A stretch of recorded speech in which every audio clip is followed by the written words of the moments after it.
Hi, it's Dwyer. Today is June the 8th, 2017. Remember, the opinion you should follow should be your own. Just consider this video to be a second opinion from a complete stranger online. You know, I read the comments to the videos, and I made a video yesterday where I talked about the fact that Kubrat Pulev, who previously lost to Wladimir Klitschko, and Luis Ortiz, right, who's an unbeaten fighter, both mandatory contenders, strongly objected to Anthony Joshua being allowed to fight Wladimir Klitschko next. Both guys wanted a shot at Anthony Joshua, right, rather than face, let's say, Klitschko should he pull the upset. And keep in mind, Klitschko today is in his 40s.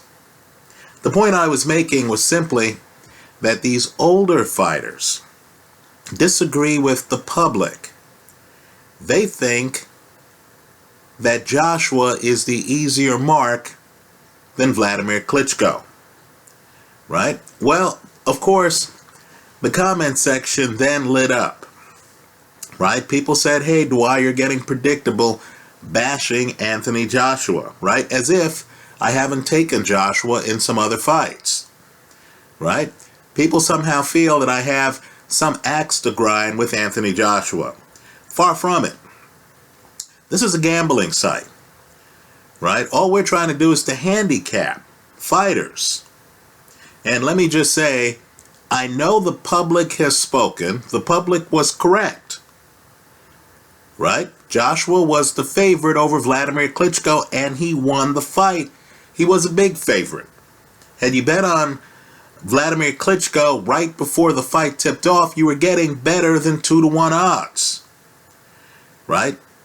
But understand the second opinion that's out there. Understand the people who have it.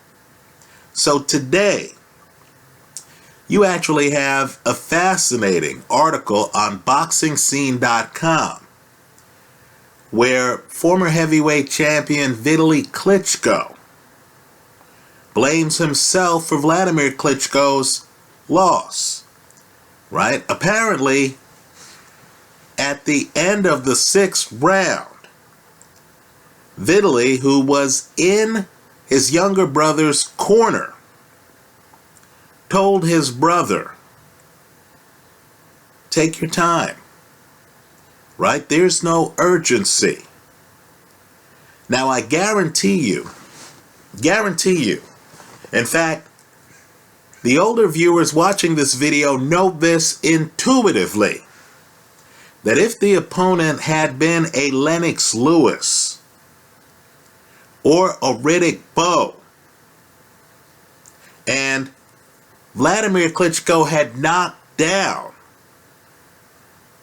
that caliber of fighter, right? Keep in mind, Vitali fought Lennox Lewis, lost to Lennox Lewis, right? Even if you thought that fight was stopped prematurely, right? It was stopped on cuts.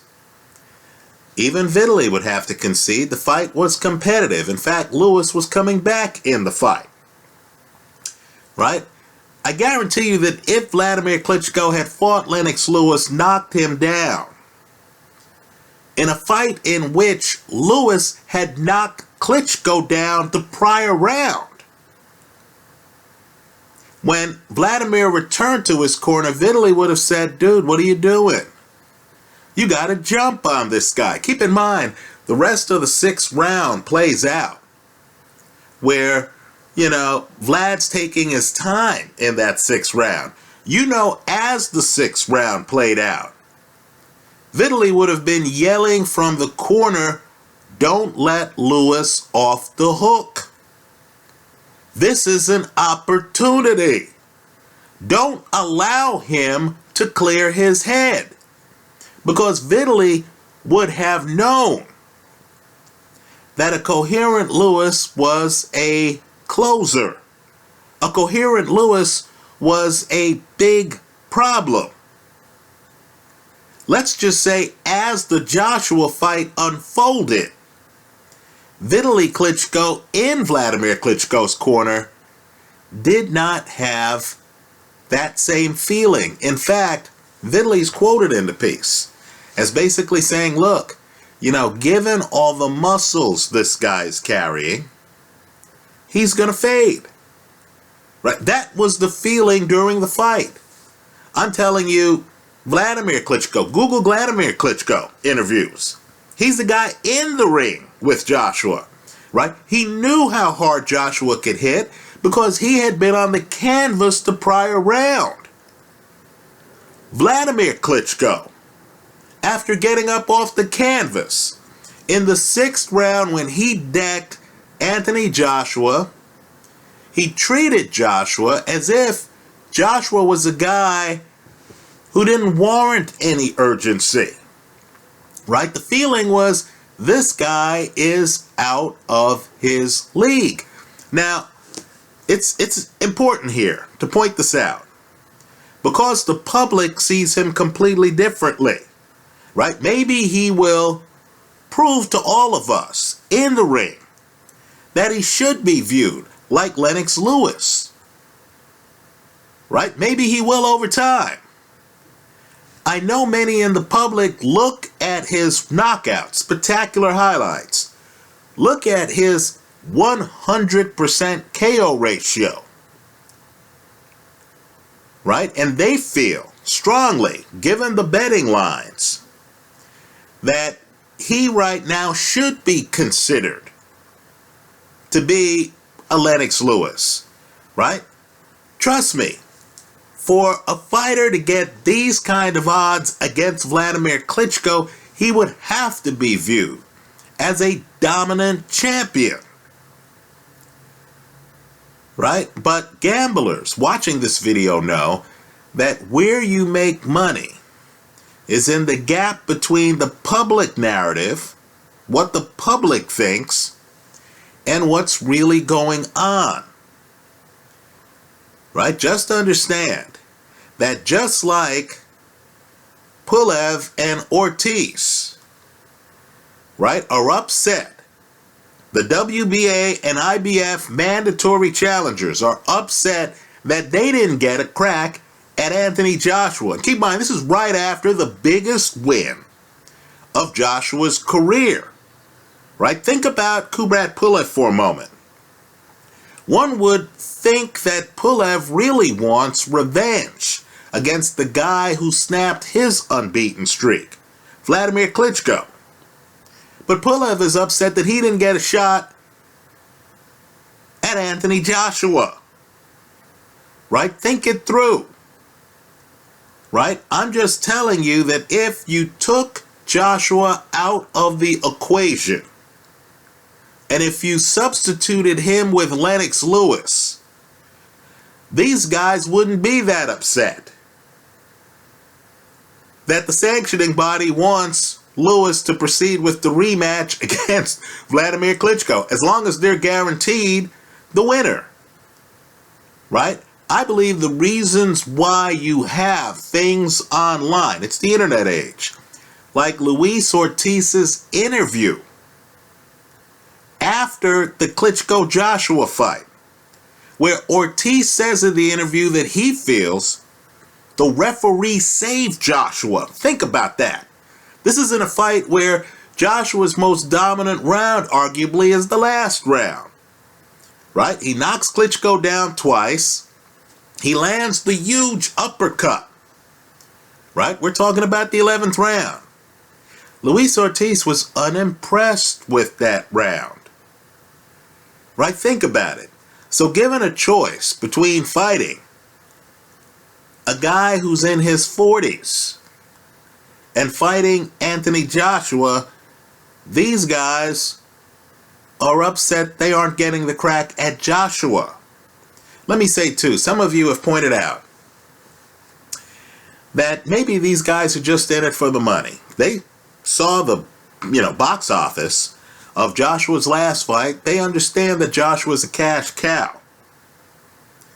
Right? And so they want to cash in on the cash cow. Right? Is the cash cow the fighter or the title? It's a big question, because if Wladimir Klitschko had beaten Anthony Joshua, don't you think Kubrat Pulev would have gotten a bunch of money fighting Klitschko, the heavyweight champ? Don't you think Luis Ortiz would have gotten a bunch of money fighting Klitschko, the heavyweight champ? And of course, Klitschko would be in his 40s at the time. Right? So, all I'm saying is this. There are two groups out there.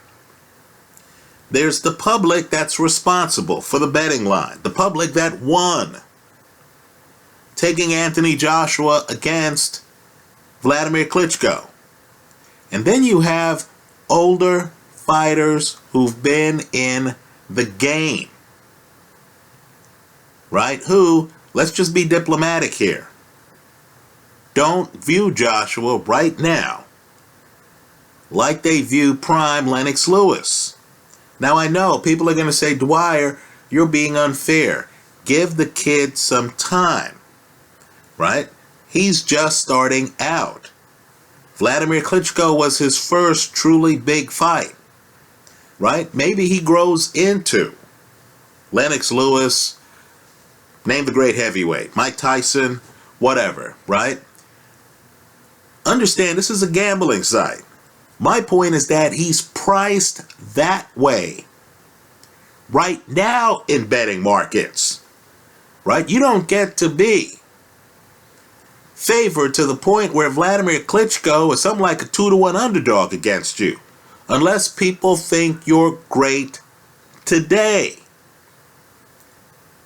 right? So, all I'm saying is, right, and I know I'm getting a lot of heat for it, right, and that's fair. That's fair. This is a boxing discussion, right? All of our opinions matter. All we're doing is speculating about what's going to happen in future fights, right? But just understand, you had a heavyweight champion in the corner of Wladimir Klitschko.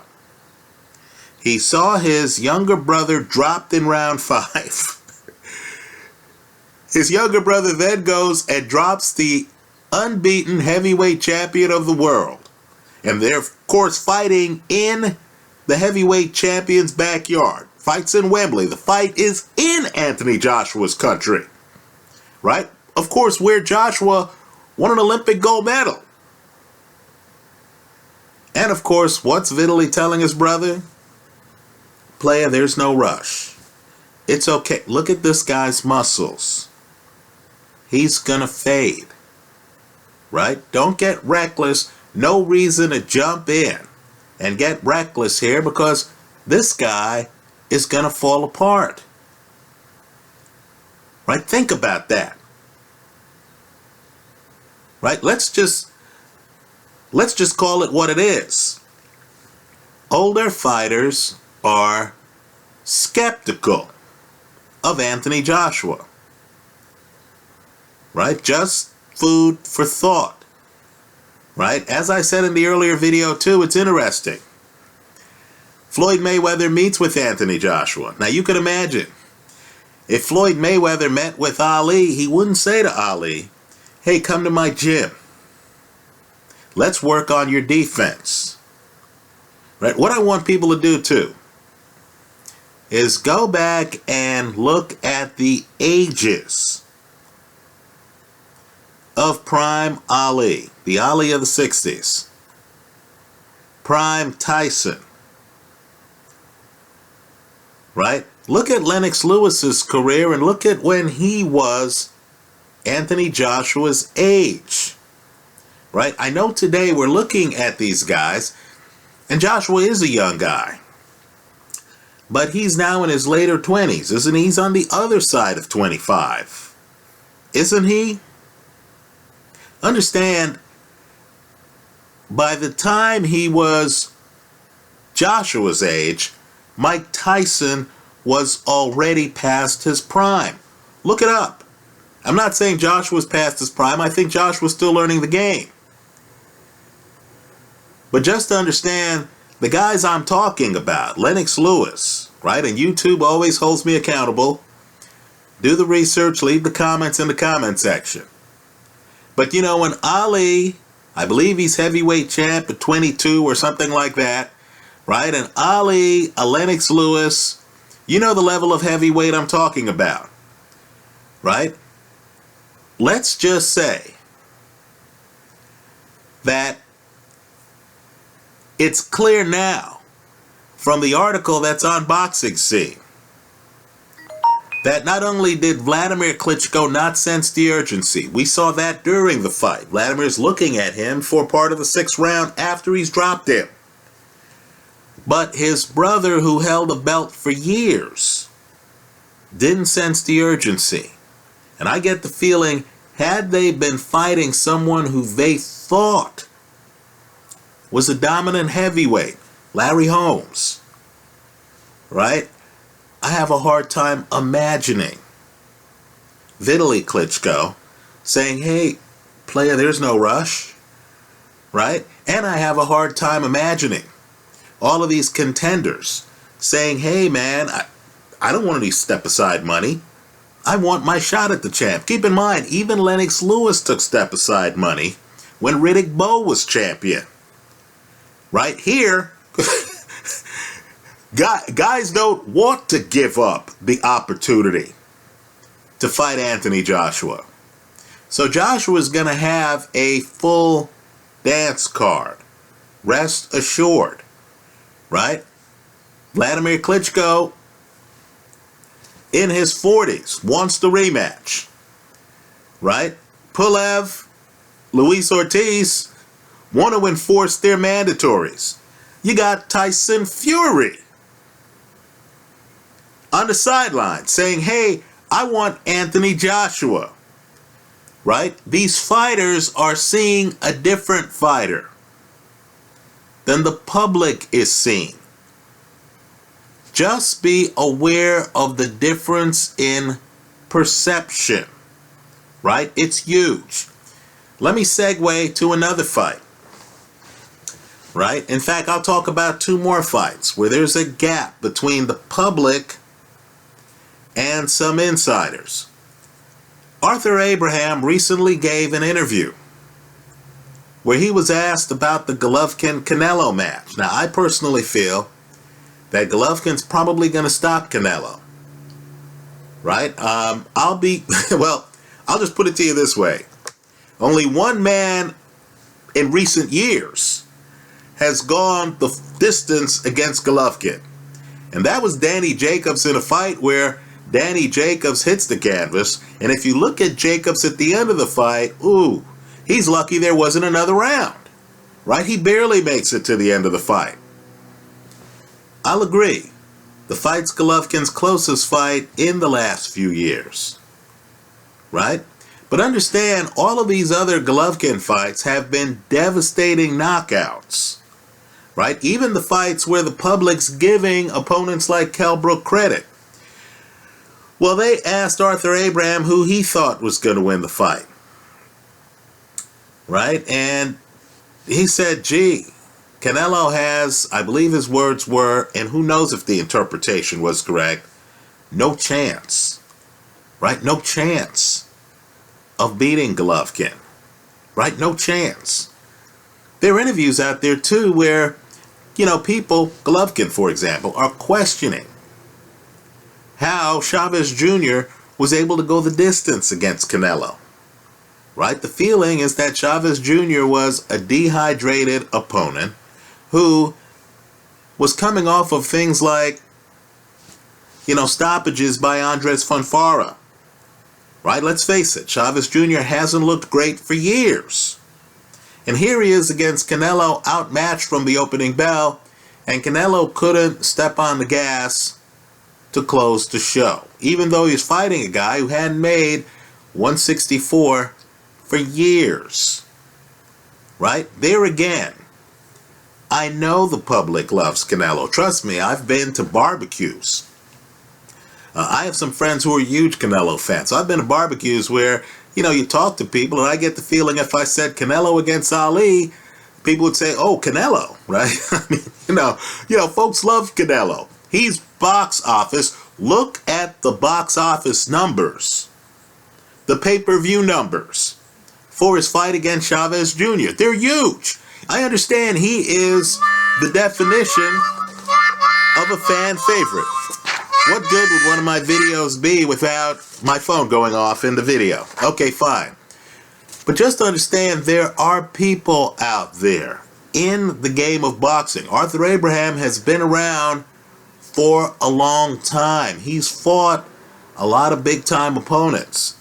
There are people out there, professionals, who look at films, who just don't see it, who view Golovkin as the best middleweight, period, right? And who view Canelo as an undersized guy who's going to have problems. Well, let me go take these calls.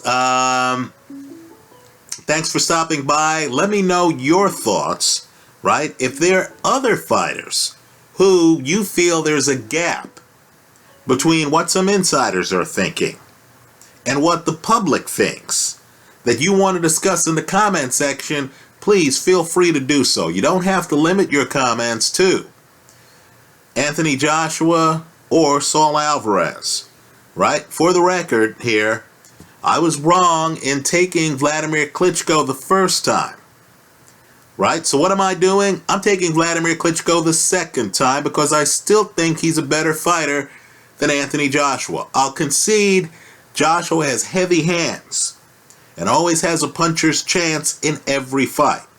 I just think there's a skill gap. As for the Golovkin Canelo fight, and let me point out, there are professionals like Floyd Mayweather who feel that Canelo is going to win the fight, right? Obviously, Oscar De La Hoya was a great fighter, right? Don't view him as just a promoter. Understand, to an earlier generation, he was a multi-divisional champion who fought and beat some big guys, right? He clearly feels that his fighter is going to win the fight, right? But I'm just saying, look, listen to both sides of the argument. Many of the people picking Golovkin, myself included, don't think the fight is close, right? I'll be surprised. Abel Sanchez, obviously he's Golovkin's trainer. He benefits when Golovkin wins. He obviously feels that his training is going to give his fighter the edge. But understand, he's not talking about a close fight or a decision, right? He, like Arthur Abraham, like me, is expecting a stoppage, right? And let's be clear here, Canelo has never lost by stoppage, right? Food for thought. Anyway, that's how I see it. Let me hear from you. I hope you leave your comments in the comment section to this video. Thanks for stopping by.